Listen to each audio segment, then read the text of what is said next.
anxiety right now? No, it's not at all. We play Friday, so we gotta. I think they've got a bonus in that we're Friday because obviously when you travel, you got time to come back here and kind of get more adjusted. And we gave our guys Sunday and Monday off, and we've had 2 really good workouts on Tuesday and Wednesday, and so now we'll have a light workout tomorrow in anticipation of the weekend. So I think everybody's fired up, but I haven't seen any kind of anxiousness or anything along that. The team seems very calm. They know they're still a ways away yet from playing, but I've really liked their energy the last 2 days. And they've adjusted quite well considering they had finals this week as well. Yeah, that's why we really haven't until practice on Wednesday really spent a lot of time talking even about the NCAA tournament because they have been finishing, and we've still got probably a number of guys that still have to do some things, whether it's a paper or whatever, but it's very difficult. But most of their finals were completed on Monday and Tuesday, so we wanted them to get those out of the way. Personally, how gratifying is it for you to get a 4th seed in your first season here? Well, what's really pleasing and it's been a lot of fun is the young men I've had a chance to coach. I've said it from day one, almost a year now, almost 12 months, but they only had 6 scholarship players, and those 6 guys could have opted out. They could have done something different. Like the Wares, I'm their 3rd collegiate coach. That's not easy. It's not easy when there's change. So much is made of, I think when there's a change, it's made of the guy you're replacing and then the new guy. And that's most of the tension is there. And sometimes you forget about the players. And I think being a player has helped me along those lines. And I know how difficult that would have been on me had I only had Coach Knight, for 2 years or 3 years, and then you get somebody new. So that stability, that consistency, and yet these guys have really they've welcomed us as a new staff, but they've also trusted us, and I think that trust was built early in the process, and it's just been building, and it's gotten much, much better. But as I was on some radio stuff this morning, this team's been very consistent. We haven't played great all the time, but 26-8, and no losing streaks of such. They've been a fun team to coach because of how hard they work and how unselfish they are. How about the tradition itself and how it carries over into this postseason for some of the guys that have not experienced it? Well, and they see that every day. Coaches see it every day. I've said it before. I walk by Coach Wooden's statue every day, and it's not a. I don't walk by it as a burden. I walk by it as it's a humbling experience for me. It reminds me of the blessing that I have to have an opportunity to coach here.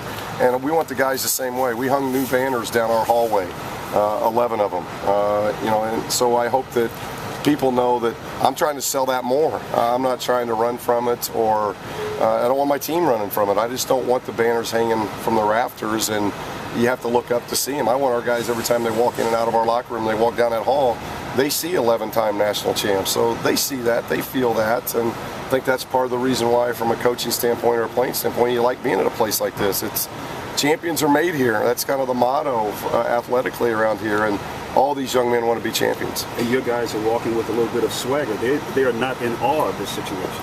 No, last week helped. It definitely helped because they do have a little bit more swag to them this week than they did when we got back from Washington State, that's for sure. How about the matchup? It's always about matchups. What do you see in Tulsa that you didn't know maybe last week? Well, very athletic. It's a very athletic team. It's a hungry team, though a very young team. I think that's where Coach Manning's done a really good job with them. They're a young team, mostly sophomores, a couple seniors. They're really loaded with sophomores that are very athletic and hungry. They've won 11 straight, so anytime you do that with the parity that's in men's basketball, you're a very good basketball team. So we know that, and we're going to get a very good test. The good thing is Coach Manning's got to stay on the sidelines. He's not allowed to suit up, so that's a positive. Coach Manning was talking about playing up-tempo, fast-paced. Does that kind of play into your guys' style, since that's what you guys want to do? Well, obviously I don't know Tulsa like Coach Manning does, and we're not going to worry about what style they want. We got to be who we are, and who we are is up-tempo. We want to play fast. We want as many possessions in the game as possible, and we want to, we had more late shot clock situations offensively and defensively against the Arizona game than we've had in months. So much so that this week we've kind of worked on late clock situations because we just haven't had any. We want the ball shot quicker. We want the ball moving quick. So the quicker the pace for us, the better. That doesn't mean it's going to be advantageous for us, but that's the style we want to play. From watching film, is there anything that jumps out about Tulsa's defensive style? Well, they're very aggressive. They'll pressure you. They get into you. They got 2 lefty guards, and I've probably made too much of attention to this, but I just remember that as a player. It's different. You know, you play against righties most of the time, and we haven't played against a lot of lefties, and here we're playing against 2 lefties in the starting lineup. So that makes it a little bit different. But they're fast. They knock things loose. They're a lot like us in that they average a lot of steals without pressing a lot. They don't do a lot of pressing, but their athleticism and their speed knocks away a lot of balls, and they get a lot of steals that way. I deal with some of the ex-Bruins like Jordan Farmar, Ryan Hollins, those kind of guys have been telling me they are just so behind this team. Have they been in touch with you at all?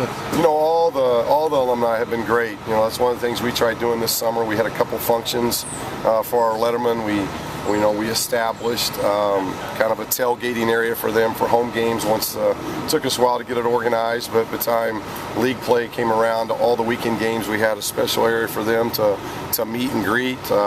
From getting them polos, you know, I think this is one of them actually, and T-shirts. I want those lettermen to know they're the ones that they not only started it, they formed it, they've kept it going, and we want the lettermen, 1, to be very involved, but 2, be very appreciative, because we know how, just in 1 year as a coach, and our players know how difficult it is, and their accomplishments, I don't want them to ever go unnoticed. I want them to know how much we appreciate it. But all the lettermen, we've had so many during the course of the year stop in and watch practice, come to games, phone calls, emails. They've been tremendous.